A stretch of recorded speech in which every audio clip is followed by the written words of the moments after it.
Hindi ko talaga maalala si Rachela nung nag-message siya sa akin. Kaya lang nung ipaalala niya, back in 2011, parang naalala ko rin siya. Kaya lang hindi masyado.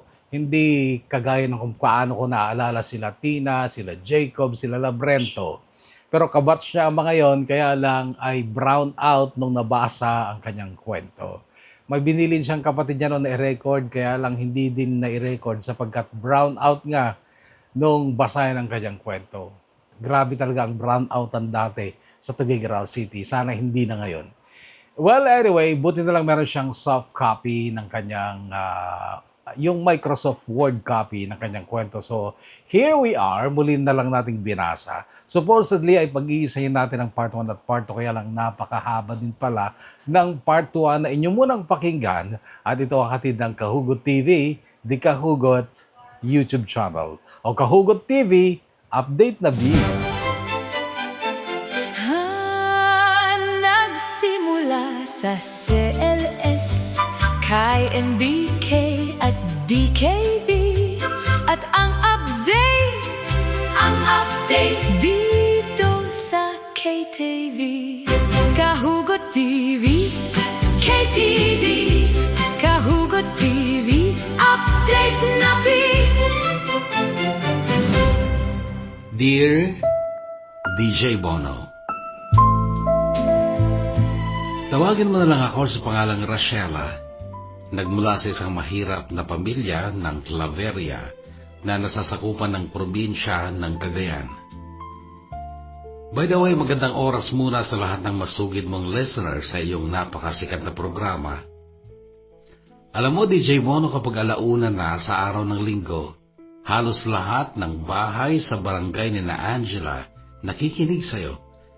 Sa amin sa Claveria, hindi masyado kasi hindi lahat ng radyo sa barangay namin ay naaabot ng signal ng istasyon nyo. By the way, oo, literal pong mahirap ang aking pamilya.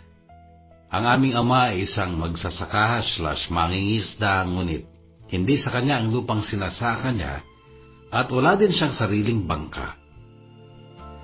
Ang aming ina naman ay isang simpleng may bahay, ngunit madalas ding lumulusong sa bukid kasama ang mga kaibigan niyang kagaya din niyang asawa ng magsasaka. Nakikigapas sila, nakikitanim ng palay, kahit anong pwedeng pagkakitaan sa bukid, sinasabakan ni mamang dahil para sa kanya, napakahalaga ng pera. Apat kaming magkakapatid, DJ Bono. Ang aming panganay ay si Kuya Bamon, isa siyang baklang maton. Si Ate Naida ang pangalawa. Ako ang pangatlo at bunso namin si Tyrone.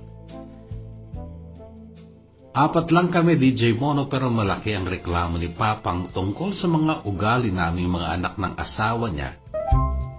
By the way, Ilocano nga po pala kami, DJ Bono. Lahat ng tao sa aming barangay ay Ilocano at isang bayan lang ang pagitan namin sa Ilocos Norte. Yan lang Santa Praxedes na siyang bayang pinagmulan naman ng aming mamang. Madalas kong marinig si Papang noon na sinasabing para daw siyang pinarusahan dahil sa mga klase ng putot na meron siya. By the way, sa mga hindi nakakaintindi sa salitang putot, ito ay Ilocano word para sa mga lalaki o mga ama. Kung ikaw ay isang ama, ang tawag mo sa anak ng misis mo ay putot, hindi anak, dahil lalaki ka at hindi ka naman nanganganak. Yung reklamo ni Papa ay pabiro naman, parang pangangantsaw sa sarili niya.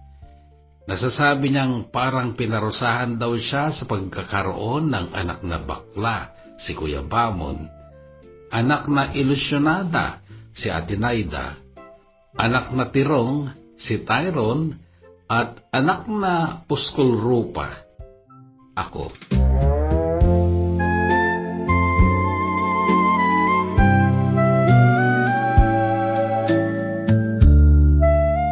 Hindi kasi talaga ako mahiyain, DJ Bono. Ewan ko kung bakit makapal talaga ang mukha ko at hindi ko maintindihan kung bakit may mga taong nahihiya sa hindi naman masama. So, lumaki akong tinatawag sa iba't ibang pangalan, puskol rupa, mangibabain, durbab. Yan ang madalas kong marinig na tinatawag sa akin noon pero wala akong pakialam. Hindi po ako affected. Doorbell, doorbell,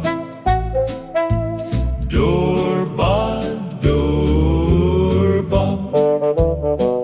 Nainggit monsan, adda kanu punsyonan, amuklatan, nakasaganakan. Kasla ka tay battery, ever ready. Basta may birthday, always ready. Doorbell, lamlamutit ka. Doorbell, isut paglaingam. May atlata, awan metdakes na. Makipangan sarsaram sa muray di ka inimbitaan. Gemsak pa'y kuma, malpas nga mapsug ka. Di ka nagdilaw, nunatam na'y titaraunda. Doorbell, lamlamutit ka. Doorbell, isut paglaingam. Magalwat ka lang, baka maimpatsokan.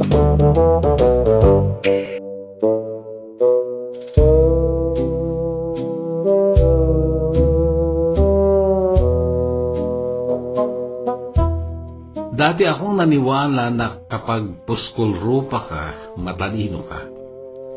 By the way, ang ibig sabihin ng puskol rupa ay makapalamukha. Yung mangibabain naman ay nakakahiya o parang walang iya. At yung durbab naman ay matakaw sa pagkain na libre.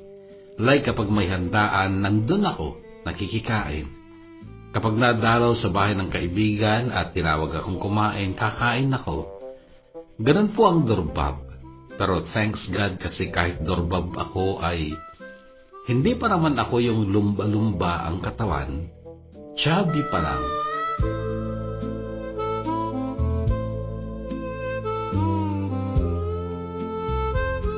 Hindi rin ako magaling sa school, DJ Bono, kasi hindi ako masipag mag-aral at hindi ako palakinig sa teacher. Maliban lang kung aambaan ni ma'am ng eraser. Daldalera din kasi ako noon at lagi akong nakalingon kung nasaan ang kumusyon. Pero kahit hindi ako magaling sa eskwela, sure ako na hindi ako bobo. Matalino ako pagdating sa mga praktikal na bagay, lalo na sa pagbabasa sa ugali ng isang tao. Nasasabi ko nga dati na mas nauna pa akong natutong bumasa ng ugali ng tao kaysa bumasa ng libro. Noon yun. Pinaniwalaan ko talaga dati na magaling akong magbasa at magkalkula ng ugali at pagkatao ng isang tao. Pero sa kasalukuyan kong sitwasyon ngayon, parang nagkamali ako. Hindi ako magaling bumasa ng pagkatao dahil mismong best friend ko, hindi ko pala kilala ang pagkatao. Buong akala ko ay isa siyang baka, yun pala isa siyang ahas. Dediretsohin ko na po. Siya si Angela at siya ang dahilan kung bakit napasulat ako, DJ Bono, sa iyong programa.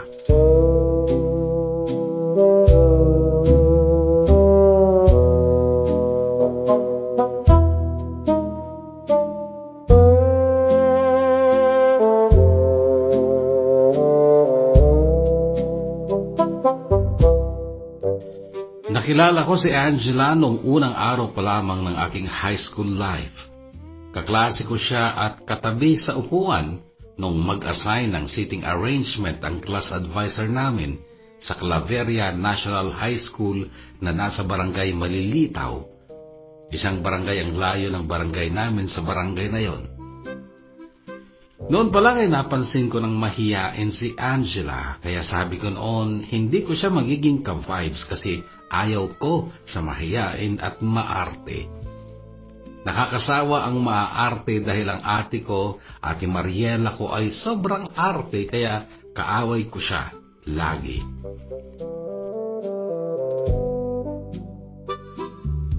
Kaya lang sa kabila ng kaartehan at pagkamahiyain ni Angela ay mabait pala at mapagbigay. Nung unang araw pa lang kasi ng klase, inilibre kaagad niya ako nung recess sa canteen. Sabi niya, pumili daw ako ng kahit anong gusto ko, libre niya. Ako pa, durbab.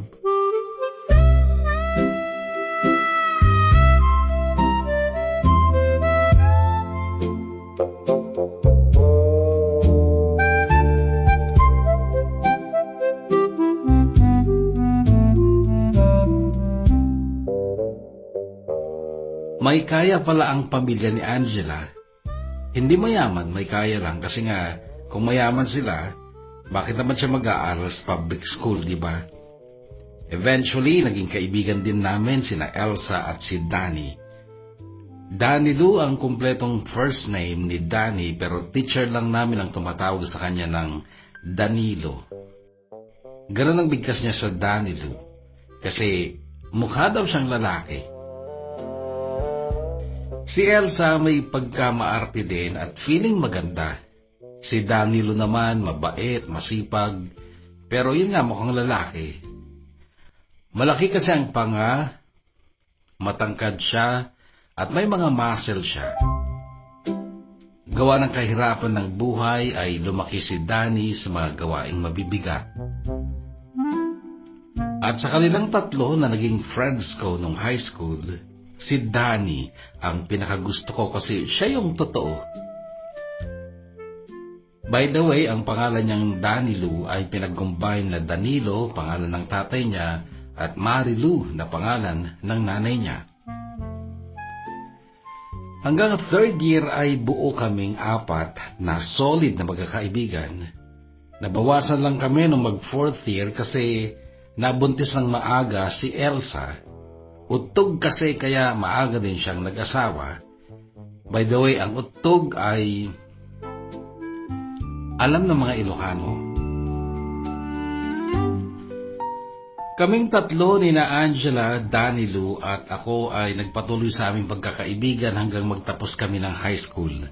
At hanggang college kami, ni Angela ay magkasama kami sa pag-aaral dito sa Lawag City, Ilocos Norte. Hindi na kasi nag-college si Danny pero kalaunan ay nag-enroll siya sa TESDA. DJ Mono, nandito pa rin ako sa Lawag City at hindi na nakakaabot ang signal ng radio station nyo dito pero gusto ko lang talagang maglabas ng saloobin ko sa programa mo at gusto ko rin marinig ang mga payo ninyo tungkol sa problema ko ngayon.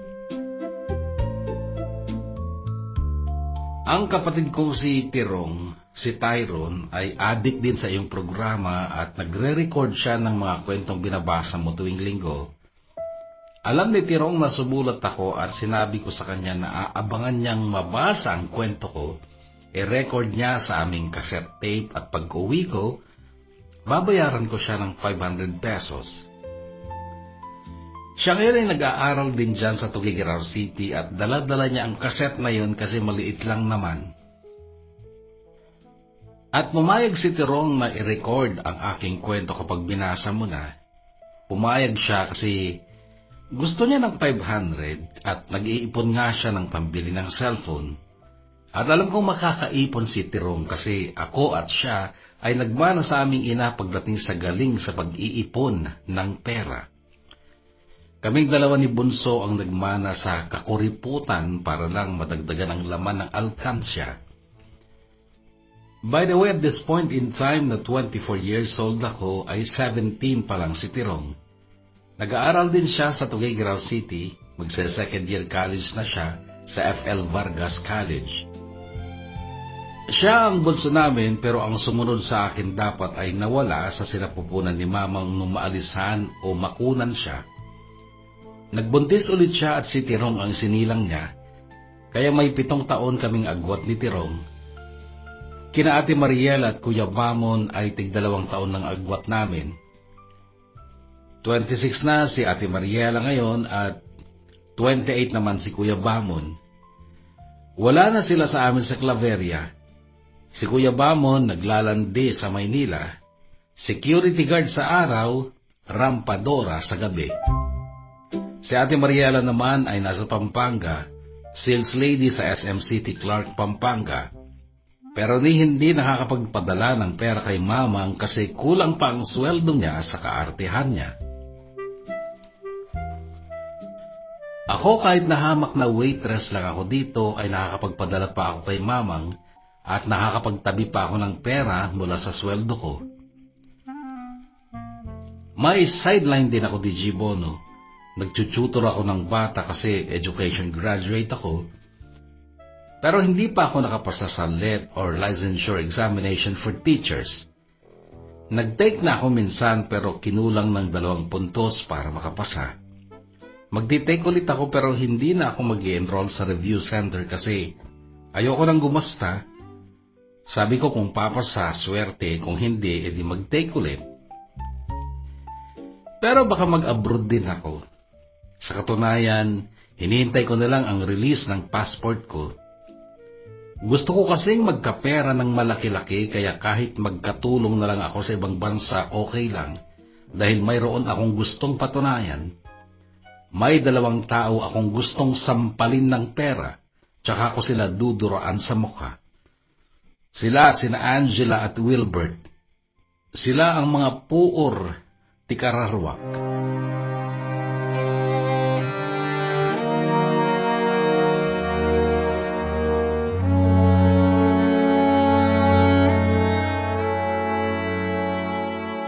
Fourth year high school kami nung makilala namin si Wilbert. Naki-birthday kami noon sa barangay na ang pangalan ay Barbarnis. Anak ng ninang ni Angela ang nag-birthday at syempre, hindi pinalalagpas na isang dorbab ang birthdayhan. Syakpay. Oo, may bad attitude pa ako ng DJ Bono. Pagkatapos kong mabusog, pag alis ko sa handaan, magko-comment pa ako. Nagtamnay dyan spaghetti dana. Awan sapay cheese na. Pero sa handaan na yon sa Barbarnis, natatandaan kong hindi ako masyadong nakapagdurbab at napansin yun ni Danny. Apay ahon ganang Rasha. Bakit wala daw akong gana? Hindi ko siya sinagot pero ang totoo, nako-conscious ako sa lalaking kanina patingin ng tingin. Hindi namin siya kilala at noon lang namin siya nakita. Nakaporma siya, nakapantalon, nakasapatos at t-shirt na pang Valentine's yata. Pulang-pula at may malaking heart-shaped na puti. While ang mga kasama niya ay naka-shorts at tsinelas lang. Kaya nahulaan kong bisita lang siya. Baka kako durbab din kagaya ko, dumadayo sa birthdayhan. Noong umalis na kami sa bahay ng ninang ni Angela, nakaramdam ako ng gutom.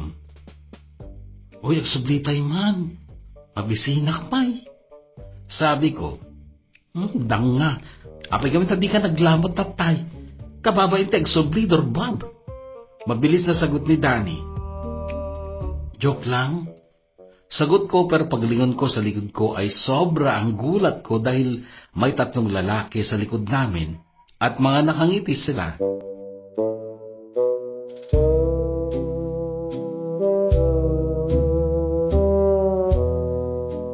Sila sina Dennis, Alex at Wilbert. Nakipagkilala sila. Shake hands kami, maliban kay Angela na ayaw makipag-shake hands kasi maarte nga. Pero ako go lang at naramdaman ko kaagad nung magdaop ang mga palad namin ni Wilbert yung kuryente na parang gumapang sa mga ugat ko sa kamay papunta sa puso ko at naghatid yun ng damdamin kong tawagin ay pag-ibig. Sa Ilocano, ayat. Ay, ay, ay, ayat. Ayat. Makapakintayag. Makapakilaat. Kastoy gayam ti ayat. Ayat, ayat, ayat, uray nuhaan mo nga kayat. Di mo malakbidan kabsat, makarik na ti ayat.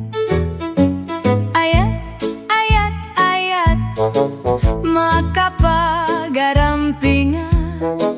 Rabi iwen no bigat, makaparagsak ti biyag. Ayat, ayat, ayat, sapay kumatigasat. Nasingpet tu kanyak, di na tu kumaaganak. Nga awan ti asawak. Ayat, ayat, ayat, uray nuhaan mo nga kayat. Di mo malakbidan kabsat, makarik na ti ayat. Ayat, yat, yat. Noon ay sumabay sila sa paglalakad papunta sa kanto ng iglesia kung saan maraming dumadaan na sasakyan. Kaya lang that time ay nakakadama na ako ng disappointment kasi parang hindi naman sa akin nagkakagusto si Wilbert kundi kay Angela. Gwapo si Wilbert, DJ Mono. Hindi siya kaputian pero makinis ang balat niya at talong pumupogi kapag siya ay nakangiti. Si Alex ay schoolmate namin sa high school pero higher year siya. And that time na 4th year na kami, ay hindi na siya nag-aaral sa school na pinapasukan namin. Mahiyain si Alex. Kahit na kung tutuusin ay mas may edad siya sa amin. Wala siyang imik. Si Dennis naman ay alam lang namin na taga-Barbarnis pero hindi na yata nag-aaral. Noong time na yun ay si Angela pa lang ang may cellphone sa amin. Year 2004 or 2005 yun. At narinig kong hinihingi ni Wilbert ang number ni Angela pero hindi binigay ni Angela. Sinagot niya si Wilbert ng, "Bakit may cellphone ka?" Sa tonong parang nang mamata. Ang sagot naman ni Wilbert, "Wala pa pero malapit na. At kapag nagka-cellphone ako, ikaw ang una kong iti-text."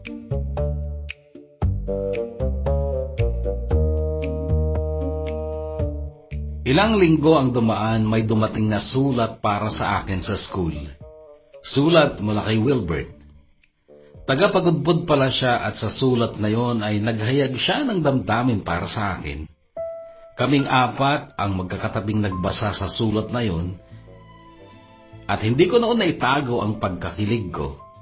Sobra. May ilan na rin akong naging crush noon pero lumilipas lang sila. Crush at first sight ko naman si Wilbert kaya lang naging sobrang ligaya ko sa sulat niya. Lalo na sa 3 linyang hanggang ngayon ay natatandaan ko pa. Eto yung unang linya.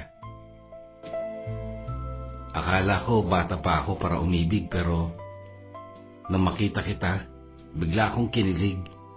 Ang puso ko'y nanginginig para akong nakasakay sa kuliglig. Pangalawang linya. Alam mo, Rachela, para kang tala. Gusto kitang abutin at aking ibulsa para dito sa katawan ko, di ka na mawalay pa.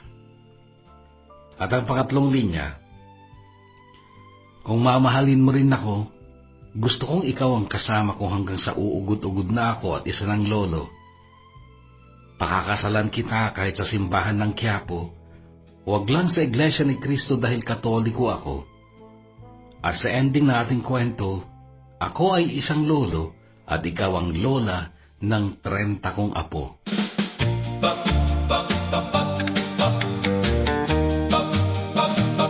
Akala ko bata pa ako para umibig ng ganito. Ngunit nang makita ko ang kagandahan mo, nasabi ko umiibig na ako. Binibini, sana'y di ka mapili. Di man ako sobrang pogi, pero handang magsabi na mahal kita very sincerely. Hindi ko na nasagot ang malamakatang sulat na yun ni Wilbert kasi ang daming projects at review para sa aming huling exams before graduation ng high school. Sineryoso ko yun kasi nga sabi ng teachers, doon nakasalalay kung gagraduate kami or hindi. The night before the first day of exams, nagpuyat ako sa pagre-review. Nung matulog ako'y pasado 1:00 na naginip ako ng sobrang ganda. Yes, sobrang ganda ng panaginip na yun kasi kasama ko si Wilbert sa panaginip ko. Napanaginipan ko yung naglalakad kami papuntang kanto nung manggaling kami sa birthday sa Barbarnis. Sila din lahat ang cast ng panaginip ko pero may masayang nangyari. Pumitas si Wilbert ng 3 bulaklak ng kalabasa. Narinig kong binabawal siya ni Kuya Alex pero nung lumingin ako, ayan na si Wilbert. Patakbo na sa akin at inaabot sa akin ng 3 golden yellow flowers ng kalabasa na masaya ko namang tiranggap. Tapos kinantahan at sinayawan pa ako. Hindi siya marunong sumayaw kaya sumayaw din ako. Kaya lang may matandang lalaking may hawak ng itak. Galit na galit. Siya palang may-ari ng taniman ng kalabasa. Hinabol kami. Ayun, nagising ako. Umaga na pala. Oh, binibini, sana'y di ka mapili. Di man ako sobrang pogi, pero handang magsabi na mahal kita very sincerely. Oh, Miss Rachela, para kang isang tala, nais kong sungkitin at aking ibulsa, upang sa katawan ko'y di na mawalay pa. Ang pangarap ko naway magkatotoo, pakakasalan ka kahit doon sa Quiapo. Wag lang sana sa iglesia ni Cristo, dahil kasi ako'y Katoliko. Oh, Miss Rachela, para kang isang tala, nais kong sungkitin at aking ibulsa, upang sa katawan ko'y di na mawalay pa.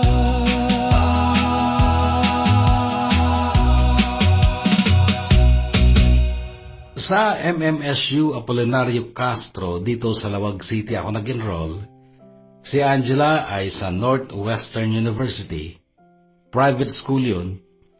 Magkasama kami sa boarding house ng 1 taon o 2 semester. Isang hapon sa palengke, namimili kami ni Angela ng iluluto naming ulam ng makasalubong namin sila Wilbert. At namangha ako dahil wala pang 1 taon simula nung una ko siyang makita ay ang laki ng pinagbago niya. Tumangkad siya at lalo pang gumwapo. Patay mali siya ako noon, kunwari hindi ako excited na makita siya at si Angela pa nga ang bumati sa kanya. May mga kasama siya noon, ka-boardmates niya na kumakain pa ng barbecue habang namamalengke sila. Inalok kami ng barbecue. May nakasupot pa silang ilang tuhog at mabuti na lang talaga dahil nakapagpigil ako. Kukuha talaga ako. Medyo nahiya lang ako. So sa palengking yun, kwentuhan saglit and to my surprise, magkalapit lang pala ang boarding house namin. Yung isang kasama ni Wilbert, si Kuya Alan, ay ka-schoolmate ko. Education din ang course niya pero higher year na siya. Kinagabihan DJ Bono, mga bisita namin sila. Pwede namang tumanggap ng bisitang lalaki sa boarding house namin pero hanggang terrace lang sila, bawal silang pumasok. That night, sinusumbatan ako ni Wilbert. Bakit daw hindi ko sinagot ang sulat niya Nakaisang pad paper daw siya at isang ballpen sa pag-compose ng malamakatang sulat na yon. Sa dami ng scratch, halos maubos daw ang isang pad. Okay ka naman? Sabi ko, tumawa siya. Sabi ko naman, nasabay sa dami ng projects at final exams kaya hindi ko na naharap na sagutin ang sulat niya. Ang tirada niya, okay lang yan. Nagkita naman tayo dito. Sa personal na lang kita liligawan kung wala pang nauna sa akin. Kung meron na, sana mag-break na kayo bukas. Wala pa. Alam ko. Lo, paano mo naman nalaman? Sa mga mata mo, iba ang kislap kapag kaharap ako. Pustahan tayo. Sasagutin mo na ako ngayon. Anak, puskol na trupa mo ng Wilbert? O sinong mas makapalang rupa, ako o ikaw? Tanong niya. Siyempre, ang sagot ko, ikaw Bigla siyang tumawa. O ayan o, sinagot mo na ako. Ay, ay, ay, ayat, ayat, makapakintayag, makapakilaat, kastoy gayam ti ayat. Ayat, ayat, ayat, uray nuhaan mo nga kayat. Ayat, di mo malakbidan kabsat, makarik na ti ayat. Ayat, ayat, ayat, makapagarampingat, rabi iwen no bigat, makaparagsak ti biag. Ayat, ayat, ayat, sapay kumatigasat, nasingpet tu kanyak, di na tu kumaaganak, nga awan ti asawak. Ayat, ayat, ayat, uray nuhaan mo nga kayat, di mo malakbidan kabsat, makarik na ti ayat. Ayat, yat, yat.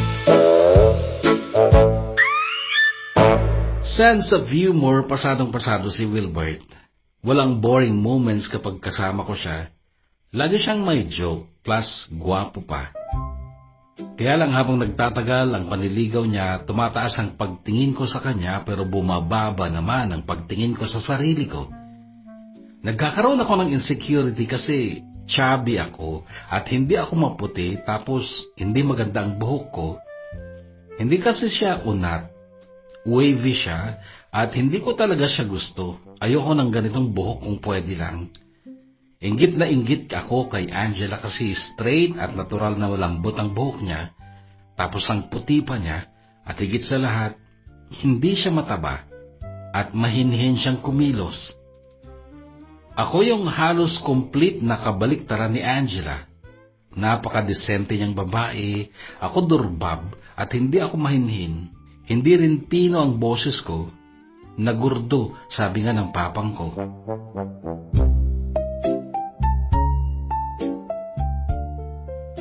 Habang tumatagal, nagkakaroon ako ng pagdududa sa totoong motibo ni Wilbert sa akin. Bakit ako ang nililigawan niya? Bakit hindi si Angela na sa totoo lang ay siya talagang kabagay niya? Pero sa akin naman, naglalaan ng panahon si Wilbert. At nung parang nainip na siya, tinapat niya ako. Ang tanong niya ay kung sasagutin ko daw ba siya o hindi. Matapos na rin kasi ng 8 buwan niyang panliligaw noon. Alam mo yung tipong kapag hindi ko pa siya sinagot, lulubay na siya at baka liligaw na ng iba. Napilitan akong sagutin siya. And that moment ay nagkaroon na rin ako ng first kiss pero nagulat kasi ako kaya halos lapat lang yun. Lapat lang pero 4 na linggo akong kinikilig. Durpap. Parang gusto, parang hindi, aatras pa, itutulak siya, pero hindi, at ito'y nangyari. Yung pagdampi ng kanyang labi, di ko mawari, dilat ang mata at ayan na.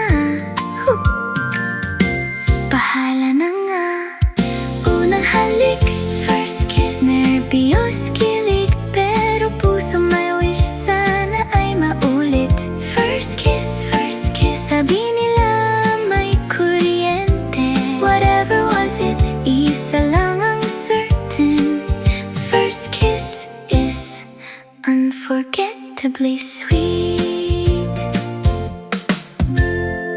Na-curious din ako ng sobra kay Angela noon, kasabay din ng paghanga ko sa kanya. Maraming nanliligaw sa kanya, DJ Bono, mga gwapo pa nga, may mga kaya, pero nagtataka ako noon kasi wala siyang pinapansin sa mga suitors niya. Hanggang sa noong bago magtapos ang second semester, lumipat na ng boarding house si Angela. Dalawa ang rason na binigay niya sa landlady namin. Una, magsa-summer class siya at ako ay hindi, kaya wala daw siyang makakasama sa kwarto namin. Pangalawang rason niya, nag-convert kasi siya sa iglesia. At yung lilipatan niyang boarding house ay malapit sa school niya at malapit din sa kapilya ng INC. Sa totoo lang, nalungkot ako sa paghihiwalay namin ni Angela kasi mabait siya at mapera. Nakakatipid ako kasi halos lahat siya ang gumagastos para sa ulam namin. Tapos ang hina niyang kumain. Parang wala pa yatang isang salup ang nakakain niya sa loob ng isang linggo. Ako, baka 3. Durbab eh. Pero ako ang nagdadala ng bigas. Ako din ang nagluluto, ako din ang naghuhugas lagi ng pinagkainan namin. Lahat ng kasangkapang nagagamit sa pagluluto, ako ang naghuhugas. At okay lang yun sa akin kasi sanay naman ako. At saka ako nga lagi ang nahuhuling kumain. Kasabihan sa Ilocano, maudi aginaw. Yung natitipid kong pera sa allowance ko noong magkasama pa kami ni Angela, pinapasok ko lahat sa alkansya ko. Umuwi kami ng Friday afternoon or Saturday morning. Sunday afternoon, babalik na naman kami sa lawag at panibagong allowance ulit ang dala for the whole week. Ganun lang ang buhay estudyante ko noon at masarap sa pakiramdam nung natapos ang unang taon sa college at bakasyon na.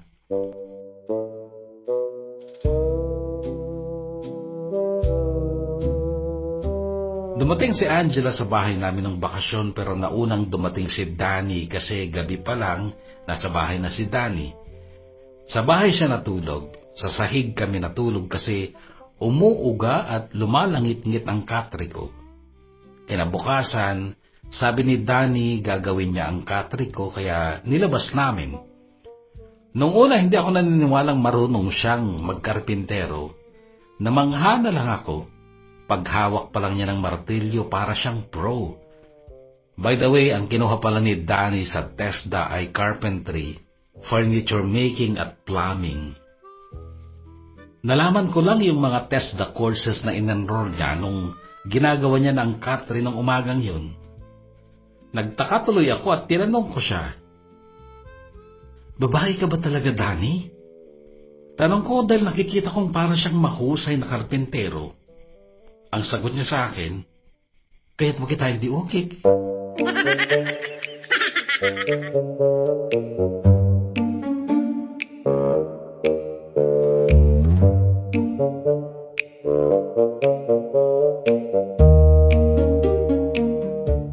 Dumating nga si Angela pasado 10:00 ng umaga. Naipasok na namin ni Danny noon ang catering mahusay niyang nagawa. Sabi ni Angela ay kinontak daw siya ni Auntie Bidang, yung landlady namin. Con na lang pala kasi lumipat na siya. Tinext niya si Auntie Bidang at tumawag naman si Auntie Bidang. Wala pa rin kasi akong cellphone noon. Uso na para sa mga may pera ang cellphone pero sa tingin ko kaya ko na rin bumili noon pero ayaw kong basagin si Bambi. By the way, si Bambi ay ang piggy bank ko. May alkansya. Katabi ko si Bambi sa higaan ko sa boarding house. Sa tawag ni Auntie Bidang, sinabi lang nito na may makakasama na ako sa kwarto. Anak daw ng kumare niyang single mom na nag-abroad ulit. Pinapupunta ako sa lawag dahil kakausapin daw ako. Sabi ko sabihin na lang niya sa cellphone. At ayun, naging yaya ako ni Katrina. Pero may sweldo ako at libre ang durbab. Kasi may food allowance kami ni Katrina. Sobrang bongga yun para sa akin, DJ Bono, lalo na't mabait naman si Katrina at mami niyang si Ate Kay.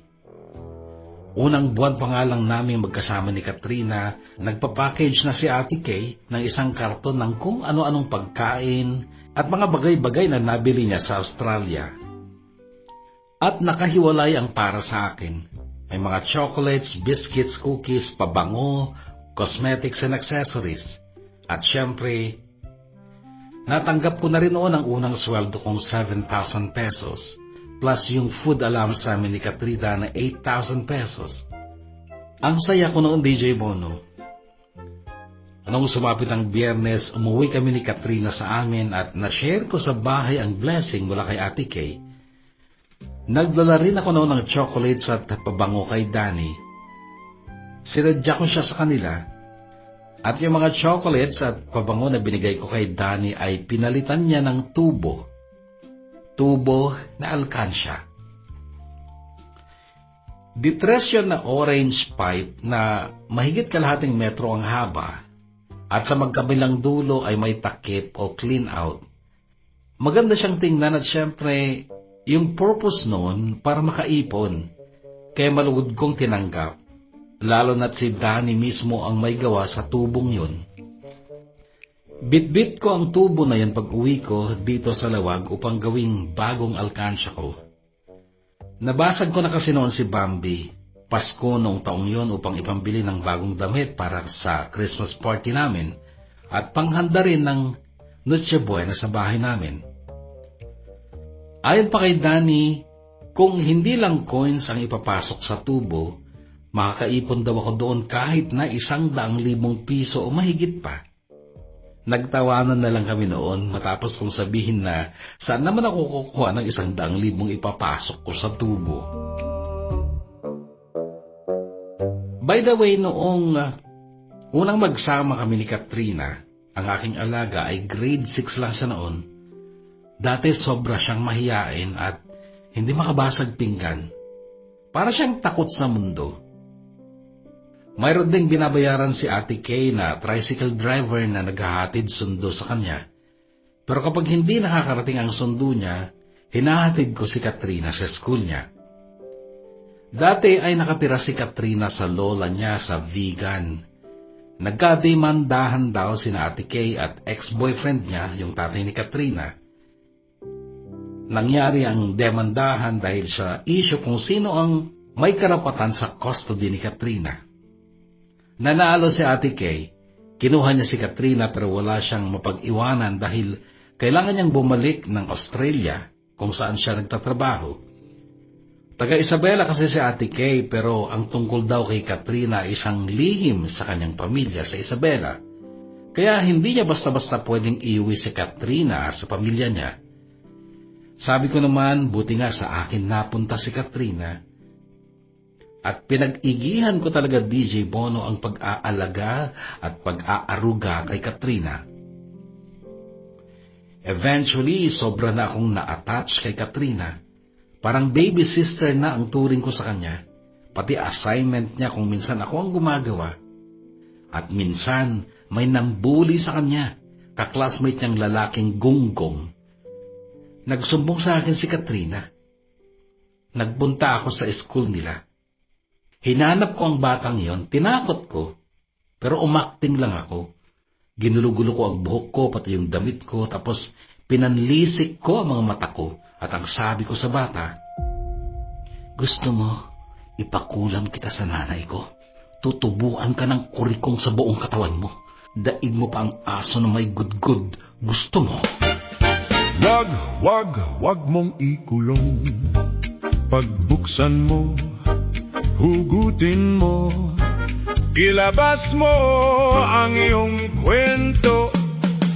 Hugutin mo, ilabas mo, kahugot ko, ipila mo, ibahagi mo sa Kahugot TV, Kahugot TV, Kahugot TV, Kahugot TV. Sa sobrang busy ko sa buhay noon, DJ Bono, sa pag-aaral ko at sa pag-aaruga kay Katrina, muntikan ko nang makalimutan na may boyfriend pala ako. Pero natigilan ako at nagtaka kasi bakit hindi na ako pinupuntahan ni Wilbert. Noong akala mo, mawawala na ako, noon ka lang nag-alala. Ganito ang nakangising sabi ni Wilbert nung makaharap po siya matapos ng kulang 1 buwan na hindi namin pagkikita kahit na nasa isang area lang kami. At nalaman ko lang ang eksaktong address ng boarding house nila dahil kay Kuya Alan naka-boardmate niya at ka-department ko naman. Ang naging sagot ko sa sinabi niya, "Busy ako, Wilbert. Ikaw yata ang hindi. Bakit hindi mo ako pinupuntahan?" "Anong hindi? Sa loob ng 1 buwan, Rachela, 10 beses akong nagpunta sa boarding house nyo. Dati-rati nandun ka lang sa terrace nyo pero recently wala ka.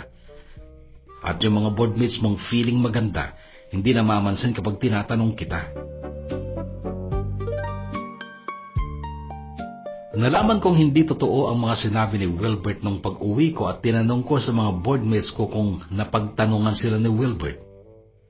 Yung boarding house namin, dati 3 kwarto ang pinapaupahan, 2 sa labas, tabi ng terrace, pero tinanggal yung division. Pinag-isa na lang at 6 na babae ang bed spacers doon. Yung kwarto naman namin ni Angela, dati, nasa loob, tabi ng kusina. Dati ko nakatawan ng sunan, at si Katrina na ang kasama ko noon. At yung kwarto namin tabi nga ng kusina. At maliit lang, at sakto lang na pang 2 tao. So pagdating ko ng boarding house, hindi muna ako pumasok sa loob. Dumiretso ako sa kwarto ng mga 6 na girls at walang pasakalye. Tinanong ko sila kung napagtanungan sila ni Wilbert. Hindi daw, pero si Gina na dati nang iritado kay Angela, may sinabi. I doubt it kung nagpupunta talaga dito si Wilbert. Moira siya, masyado ka kasing busy sa anak-anakan mo kaya hindi ka na nakakasagap ng balita. Anong balita? Girls, magsabi na nga kayo kay Rachela para hindi naman siya nagmumukhang tanga.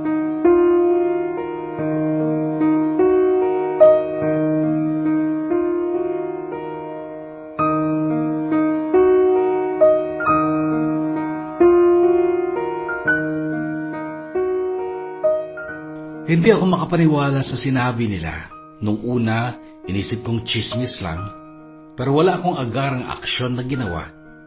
Wala pa akong cellphone noon at hindi ko rin memorize ang cellphone number ni Wilbert o ni Angela.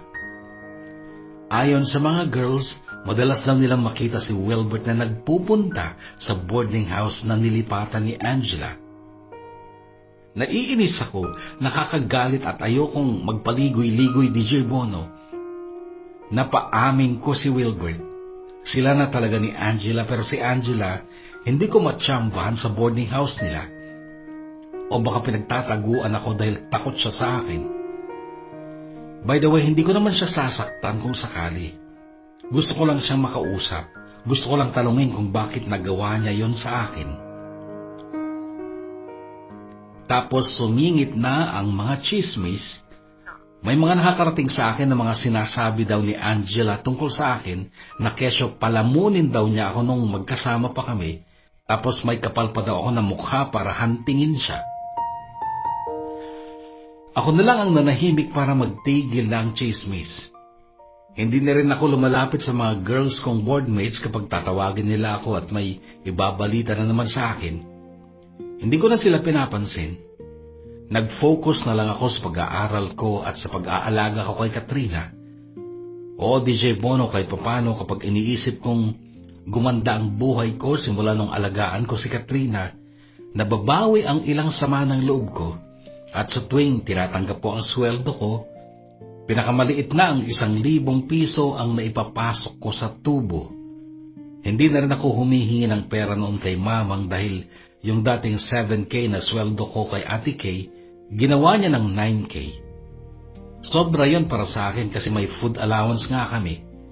Naglalakad lang din ako pagpapasok ng school kaya nangyayari talaga yung mga araw na wala akong ginagastos ni piso kasi hindi ako nagme-merienda sa school. Pag uwi ko ng boarding house, gutom na gutom ako. Kukuha lang ako sa stocks namin ni Katrina at yun ang dudurbamin ko. Lalo pa akong tumaba noon, pero hindi naman masasabing obese, chubby lang. At sige pa rin ako sa pagdurbab kahit alam kong ang katawan ang isang lamang ni Angela sa akin at siyang dahilan kung bakit ako iniwan ni Wilbert at ang sexing si Angela ang ipinalit niya sa akin.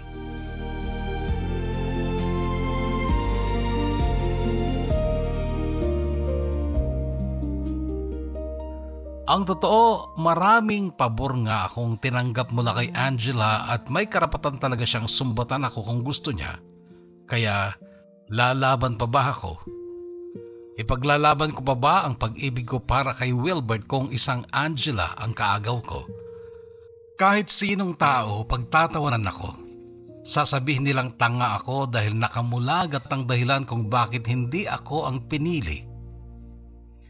Hindi madaling tanggapin yung ginawa nila sa akin pero pinilit kong tanggapin. Tahimik akong umiyak at nagdasal na sana mawala na yung sakit.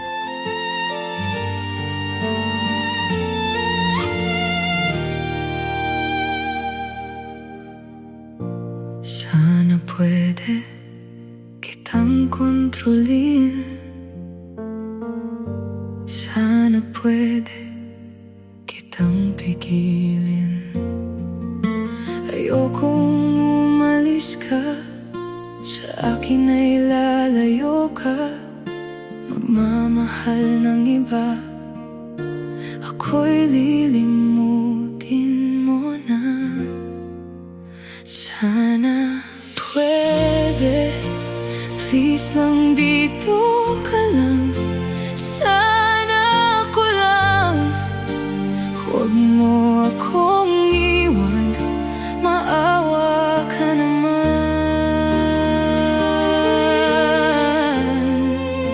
maawa ka naman.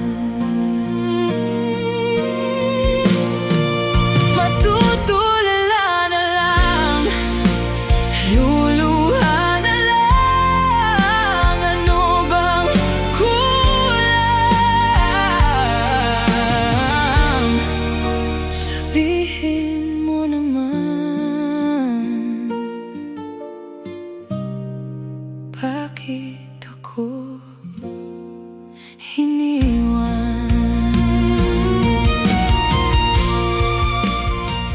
Kaya lang kaya hindi ako nakaka-move on dahil wala kaming closure ni Wilbert. Isang taon na kasi ang dumaan simula nung malaman ko ang tungkol sa kanila ni Angela, hindi pa rin ako natatahimik. Nakita namin sila sa Aurora Park. Nung time na mag-withdraw kami ni Angela ng pera sa ATM sa PNB, sa may Kapitolyo, nasa Aurora Park sila at parang nag-aaway sina Wilbert at Angela. Tinuro ko pa sila kay Katrina. Kat, nakita mo yung dalawang yun sa bench na parang may gulong ng kalesa? Saan po? Yun o, babaeng maputi na yellow blouse.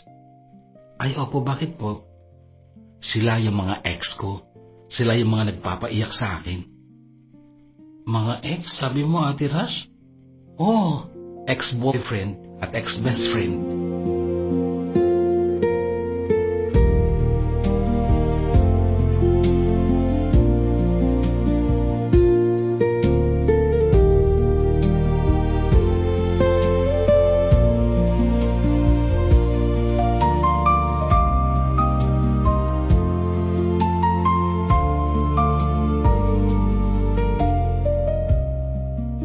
Tama ang naging hinala ko, DJ Bono, na nag-aaway nga sina Wilbert at Angela nung araw na yon dahil makaraan ng kulang isang buwan. Isang hapon ng linggo noong January 2009. Pasado alas 4 ng hapon, pagdating namin ni Katrina galing sa amin sa Claveria, ay nadatnan namin si Wilbert sa terrace ng boarding house at kausap niya si Auntie Bidang. Hindi ko siya pinansin. Maging si Auntie Bidang ay hindi ko binati noon. Si Katrina nagmano kay Auntie Bidang. Ako, nilagpasan ko sila pero tinawag ako bigla ni Auntie Bidang. Oy Rasha, si Katirantana, pwedeng pinansin. Narinig kong tanong ni Auntie Bidang. Sumagot ako nang hindi lumilingon. Bit lang, Auntie.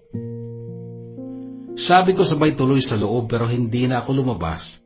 Nanatili ako sa kwarto namin ni Katrina at inasahan ko na pupuntahan ako ni Auntie Bidang pero hindi naman niya ginawa.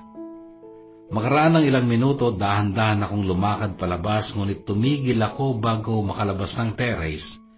Nakiramdam ako kung naroon pa sina Wilbert at Auntie Bidang pero wala nang ingay ng tao doon at nung sumilip ako, wala na nga sila.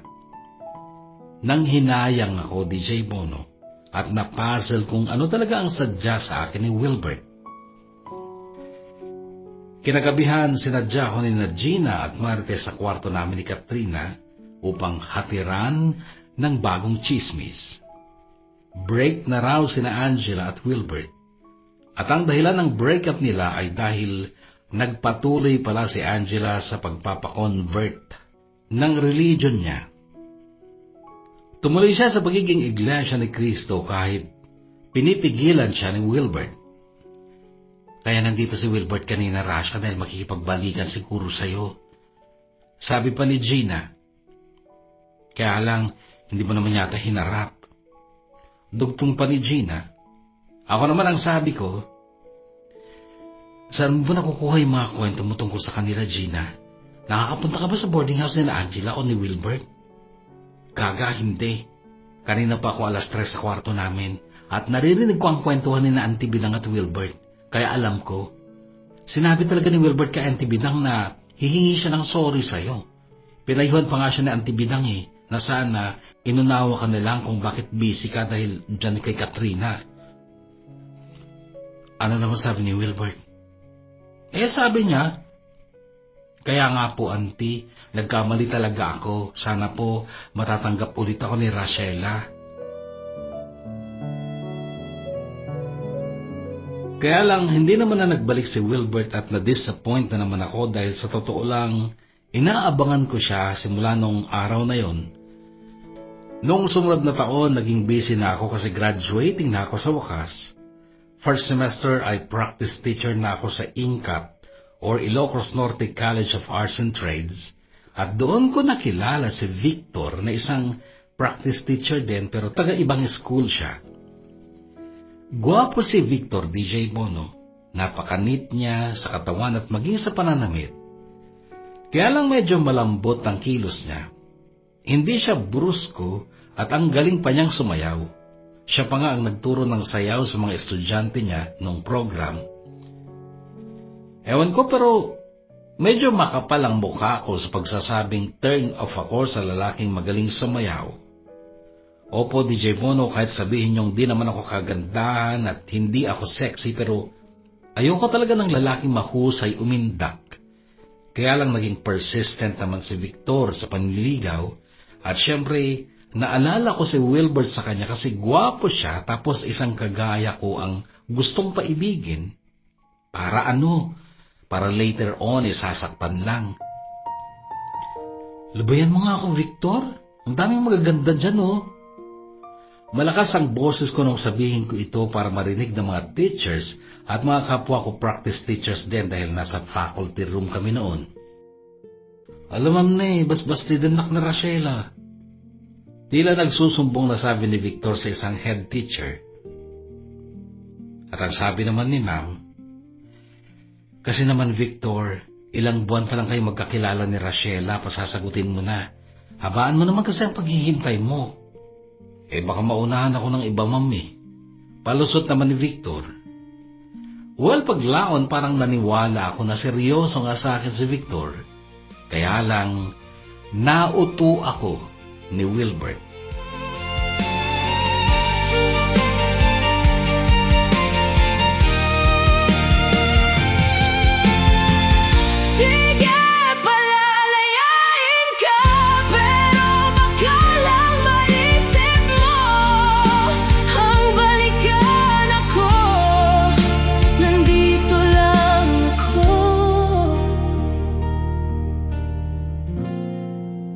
Naghihintay sa'yo.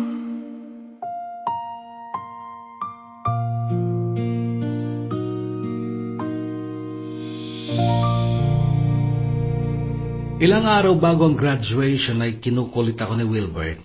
Graduate na siya noon at nag-OJT na. Kailangan kasi ang OJT bago makakuha ng board exam for civil engineers. At may binabantayan siyang project malapit sa boarding house namin. Isang apartment na 2 palapag ang ginagawa at doon siya naka-assign. Pagkatapos ng duty niya sa hapon, Lunes hanggang Biyernes ay dumadaan siya sa boarding house namin at matyaga siyang naghihintay doon hanggat may makausap siya para tawagin ako. Sa madaling salita, DJ Bono, tinanggap ko ulit si Wilbert kasi matagal-tagal na rin silang wala ni Angela. So naging okay kami ulit. Naramdaman ko na talaga ang kaseryosohan ni Wilbert sa aming relasyon. Naging sobrang close na rin siya kay Katrina as in nakuha niya ang loob ng mahiyaing bata.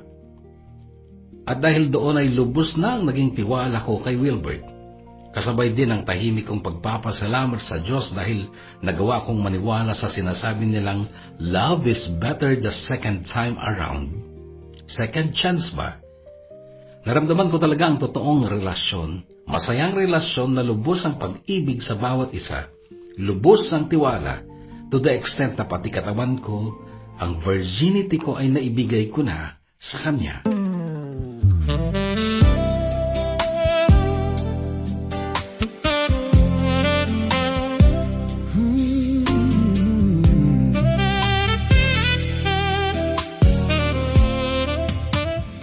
Mahigit 2 taon naman kaming naging masaya ni Wilbert. Nakapagtrabaho ako sa isang hotel dito sa Lawag City, hotel na meron ding sikat na restaurant.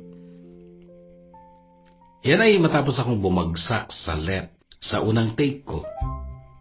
Maayos ang trabaho kahit maliit lang ang sweldo. Libre din ang pagkain, 3 meals at luto pa ng mga cook sa restaurant ng hotel. Pero kahit nananatili akong durbaba, hindi naman ako lumulobo ng sobra. Chubby pa lang din ang katawan ko. Pero hindi na siguro ang katawan ko ang dahilan kung bakit nagloko na naman si Wilbert. Kundi dahil masyado lang desidido si Angela na bawiin si Wilbert sa akin kasi kumalas pa siya sa iglesia para lang maging sila ulit. Yung pagpasok kasi ni Angela sa INC noon ang naging punot dulo ng paghihiwalay nila. At ngayon, sa kasalukuyang panahon, April 2011, ay OFW na si Angela sa Dubai at si Wilbert naman ay nag-flight last year, 2010, sa Abu Dhabi naman bilang civil engineer.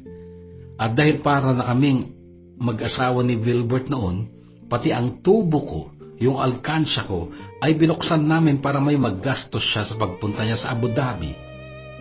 Mahigit 68,000 pesos ang laman ng tubo nung buksan namin. Sobrang nakaka-proud na nakaipon ako ng ganun kalaki sa tubong ginawa lang ng best friend kong si Danny. Ang sarap ng pakiramdam na hawakan yung mga pera matapos naming buksan ng isang clean out nito. Ang sarap hawakan at bilangin ang pera na halos lahat kinuha ni Wilbert 4 na araw bago ang flight niya. Hindi kasi libre ang placement fee at mag-i-stay pa nga siya sa Maynila ng 4 days before ng flight niya. Kumuha lang ako noon ng 10,000 pesos para naman makabili ng bagong cellphone. Nagka-cellphone kasi ako before graduation pero second hand lang yun at yung 10K mula sa tubo, ang pinambili ko ng bagong Nokia C202. Sliding phone siya. Nakatago ang keypad, i-slide mo kung gagamitin mo siya, at yung screen natatouch na din. At least may nabili ako para sa akin mula sa ilang taong inipon ko sa tubo. Maligaya ako noon lalo na't bit-bit din ng boyfriend ko ang mga pangarap namin sa kanyang pag-alis papuntang Abu Dhabi. Pagkatapos ng kanyang unang kontrata, magpapakasal na kami.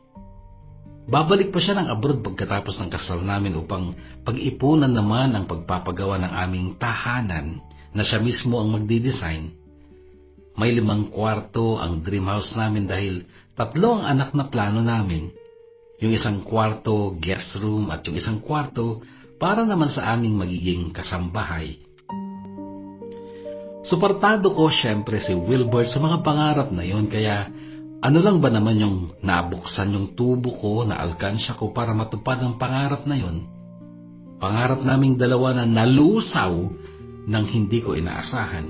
Dahil hindi ko alam na dati na palang nasa UAE din si Angela, sa Dubai naman siya, at doon muli silang nagkaroon ng ugnayan ni Wilbert.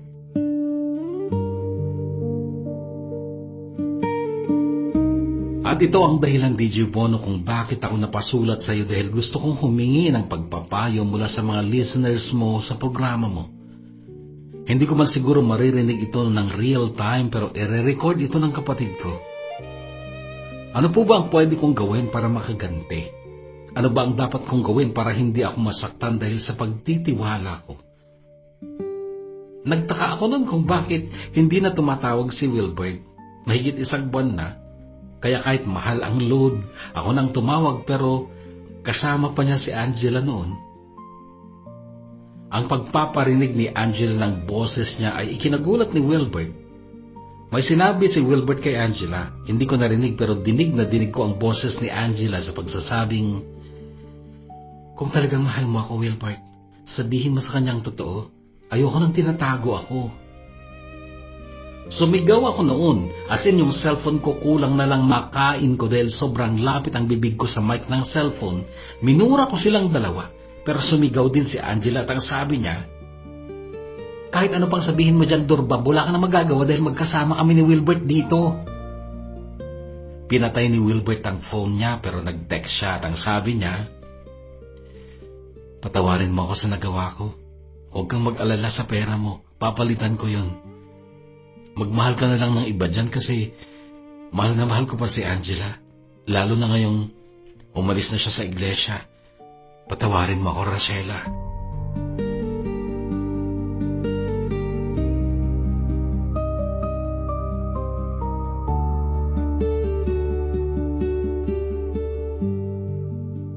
Matapang na si Katrina ngayon. 16 years old na siya, 4th year high school, at may boyfriend na rin siyang ina-under niya. Magkasama pa rin kami, pero naka-apartment na kami at si Ate Kay pa rin ang nagbabayad. May boyfriend na ring Australian si Ate Kay at magpapakasal na sila next year. Pupunta na rin si Katrina sa Melbourne next year at doon na siya magka-college. At ako, gustuhin ko mang magplano para sa sarili kong future, pero hindi ko magawa sa ngayon dahil nalulunod sa dugo ang puso kong winasak na naman ni Wilbert. Na-imagine ko sila magkasama doon, sobra akong nasasaktan, napapamura ko, kininadapay lang.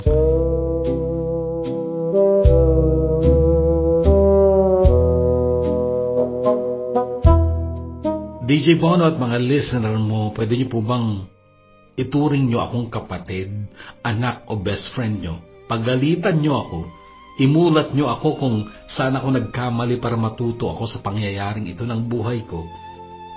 Hindi ko kailangan ng tapik sa balikat o yakap para maibsan ang sama ng loob ko.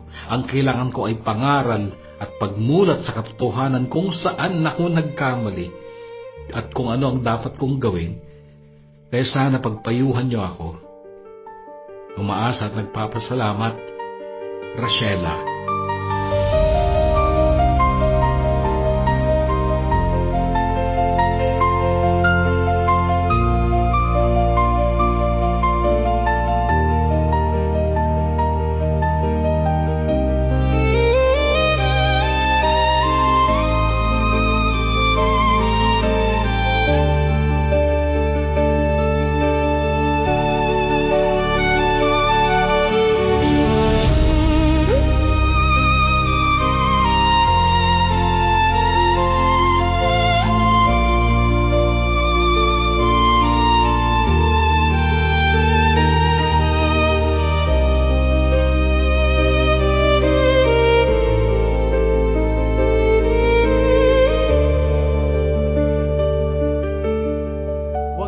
Bibigyan ng pagpapayo si Rachela sa kanyang problema sapagkat 2011 pa noon.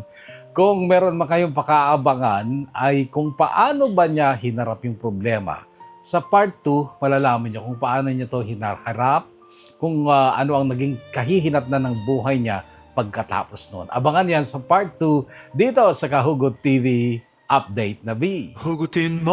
Hugutin mo, ilabas mo, i-share mo, Kahugot TV, Kahugot TV, Kahugot TV, Kahugot TV, Kahugot TV, Kahugot TV.